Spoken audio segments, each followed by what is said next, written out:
បាទសួស្តីបងប្អូនសិស្សានុសិស្សទាំងអស់ជាទីមេត្រីបាទនៅក្នុងវីដេអូទី152នេះខ្ញុំបាទសូមលើកយកពាក្យសូដូចនិងឬក៏ពាក្យសទិសស័ព្ទនៅក្នុងភាសាខ្មែររបស់យើងមួយពាក្យទៀតដើម្បីមកធ្វើការបង្ហាញជូនបាទនោះគឺពាក្យព្រុសបាទចឹងទេដើម្បីកុំឲ្យខាតពេលវេលាយូរសូមតាមដានដូចតទៅបាទ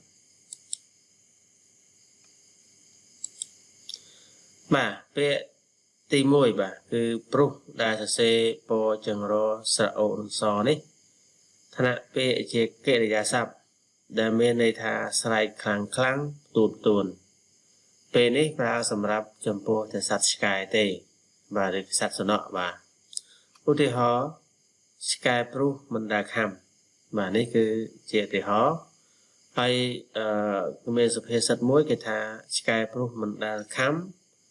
កលន់តតាមមិនដែលភ្លៀង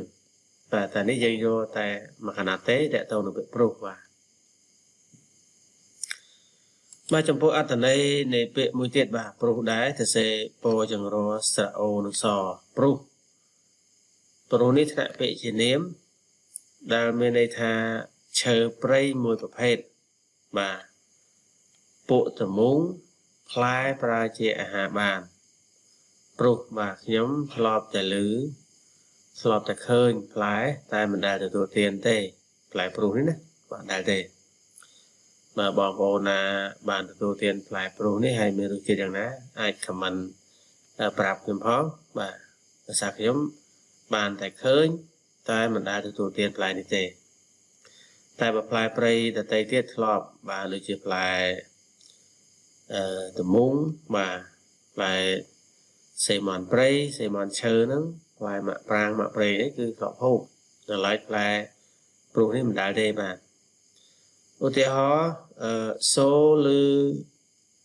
ដោយដួលធ្លាយជាដើមដួលព្រុសបាទដួលព្រុសនេះគឺបាទអញ្ចឹងអត្ថន័យនៃពាក្យព្រុសបាទដែលខ្ញុំបានបង្ហាញនៅពេលនេះបាទសូមបញ្ចប់តែប៉ុណ្ណេះហើយសូមជូនពរបងប្អូនទាំងអស់ជោគជ័យនៅក្នុងការសិក្សា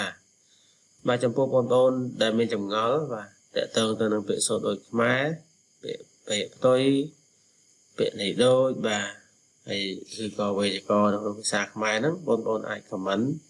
សាកសួរខាងក្រោមវីដេអូបានបាទខ្ញុំនឹងព្យាយាមបកស្រាយជូនបងប្អូន